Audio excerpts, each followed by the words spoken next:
endeudamiento. Entonces, y obviamente a través de la recaudación de impuestos, y sobre todo la forma más virtuosa es de los impuestos más progresivos. Entonces, nosotros entendemos que este aporte extraordinario va claramente en esa dirección, y que los recursos que se obtengan van a ser aplicados, y al final del día el dinero es fungible a estos destinos tan específicos, pero también a ampliar la capacidad del Estado Nacional, del fisco, para seguir desenvolviendo las políticas activas que van a estar en el centro de nuestra gestión en el año 2021. Bueno, quisiera, hecha esta introducción un poco más macro, quisiera sí ir a...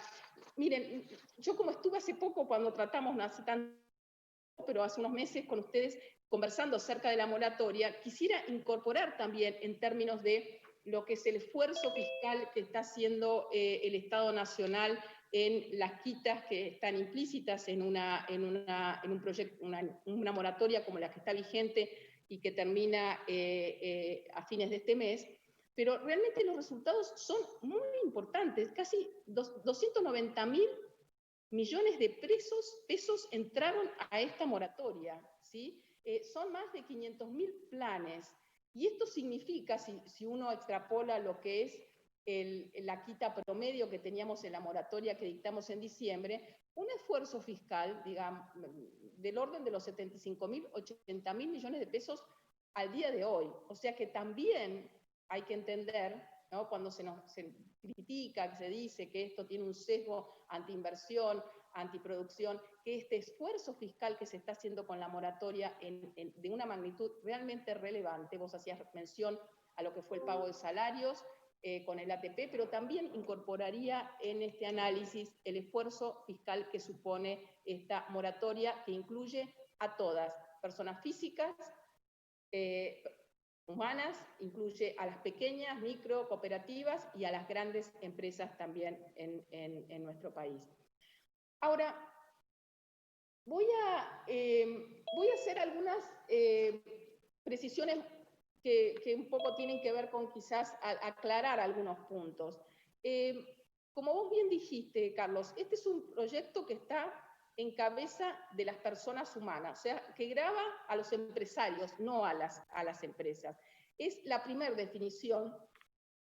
Y de ese total, aproximadamente, es un 1.2, ¿no?, del total de contribuyentes a bienes personales. Y aquí ya hago incorporo otro dato que me parece interesante para un poco abordar esta discusión de que si es el mismo que el impuesto a bienes personales, etc. La base imponible del aporte extraordinario a los ricos en realidad es muy superior a la de los bienes personales.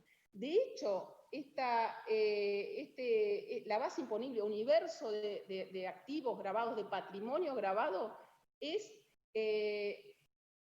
lo voy a decir, es muy superior. Solamente el 55% de lo que hoy está en discusión con este aporte extraordinario como base imponible está en bienes personales. Esto también, sepámoslo, quiero decir, es una base imponible mucho mayor, porque sabemos que en el impuesto a los bienes personales hay muchas exenciones que están planteadas. Es un impuesto progresivo. Cuando uno mira la tabla, y ahora sí les voy a dar datos con la nueva tabla, es muy progresivo porque el 55% de este aporte extraordinario va a estar en cabeza del 3,2% de los y las contribuyentes. Esto también me parece que es relevante a la hora de dar esta discusión.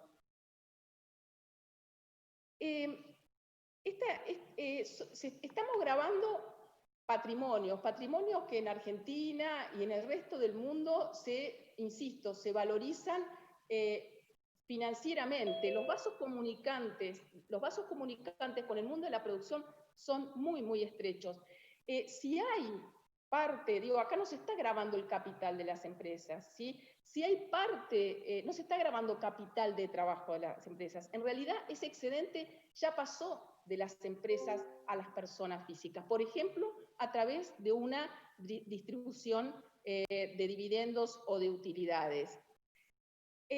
No es cierto, ¿no? Porque esto también se instaló mucho, que todos los inmuebles rurales, que los productores rurales van a tener que vender sus campos para poder hacer frente a este aporte extraordinario. Cuando uno mira los datos, y ahora sí les estoy dando, estamos haciendo todavía los ejercicios con la proyección anterior, pero por lo que me han anticipado, no va a cambiar demasiado con las nuevas estimaciones. Cuando uno mira los datos sobre lo que declaran los contribuyentes, solamente el 17% de los que hace la declaración de bienes personales, declara que tiene en su patrimonio inmuebles rurales, ¿sí? Y de ese que declara que tiene inmuebles rurales, solo el 2,4% representan esos inmuebles rurales sobre el patrimonio. A ver si se entiende esto, para poner en su verdadera dimensión el alcance de este aporte. Y nosotros hicimos un ejercicio más, dijimos, bueno, ¿qué disponibilidades en promedio tienen esos sectores que declaran inmuebles rurales, que representan en promedio, siempre estoy hablando de promedios, el 2,4% de su patrimonio, tienen excedentes líquidos financieros que representan 25 veces más el aporte que tienen que realizar. Esto me parece que es un dato bien relevante a la hora de hacer una evaluación descarnada del alcance y las implicancias de un aporte de esta naturaleza. Una de las cosas que a mí me sorprendió, todavía no tengo los datos últimos, pero entiendo que no se va a modificar demasiado, es que en la composición de los patrimonios, de las declaraciones juradas de los patrimonios, el 40% está evaluado en moneda extranjera, ¿sí? Hay un 40% en moneda extranjera, un 60% en moneda nacional. Ahora, cuando uno analiza ese patrimonio en moneda extranjera, lo que se advierte es que el 92%, casi el 93% está fuera de la Argentina, ¿sí? Nosotros hemos trabajado mucho a lo largo de este año en los datos y hemos explotado mucho los datos que surgieron del blanqueo que se realizó en el año 2016, y porque ese blanqueo exteriorizó una cantidad de bienes, pero lo llamativo es que solamente una parte muy, muy marginal de los bienes que fueron blanqueados se volvieron a la Argentina. ¿Y por qué lo digo esto? Porque me parece que es importante que el proyecto de ley que está tratando el Congreso, la iniciativa legislativa que surgió de la Cámara de Diputados, está planteando justamente una situación más gravosa, ¿sí?, más exigente para aquellos que tengan activos en el exterior respecto a los que tengan activos en la Argentina. Los tramos del impuesto que pagan los que tienen activos en el exterior son discretos y son mucho quizás más exigentes. Y bueno, es que es parte además de la decisión y de lo que es un poco la naturaleza de este gobierno, de este proyecto político, de tratar de que esa riqueza que se dolarizó y salió de las fronteras de la Argentina y salió de la acumulación productiva y salió de la generación de empleo, o vuelva en partecita o pague a un aporte mayor a los que tienen su riqueza localizada en nuestro país. Finalmente, quisiera hacer referencia, bueno, acá tengo la última planillita que de manera más completa yo me comprometo a que el día de mañana vamos a hacerle llegar al Senado. Pero obviamente, nosotros habíamos hecho proyecciones en base a lo que creíamos que iban a ser las declaraciones juradas del año 2019, habíamos tomado como base el año 2018.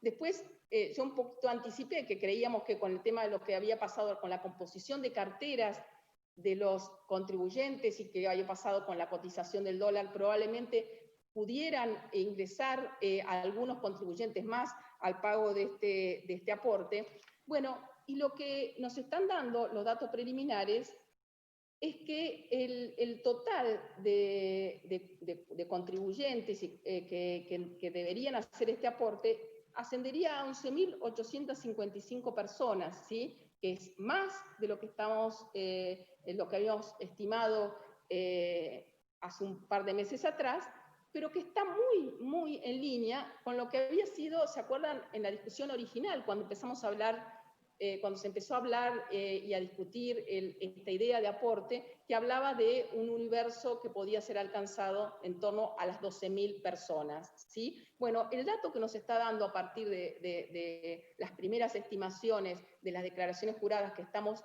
procesando en este momento, nos da muy parecido, 11.865 personas.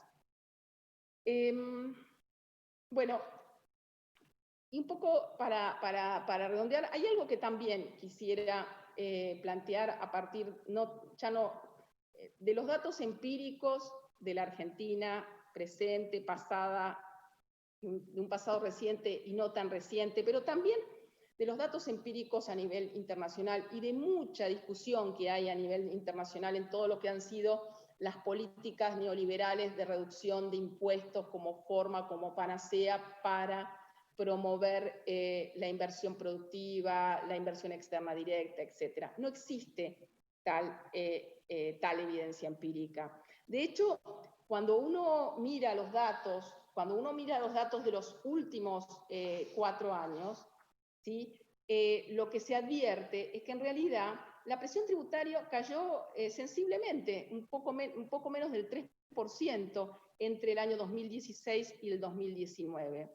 Y en muchos casos en impuestos directos, como era el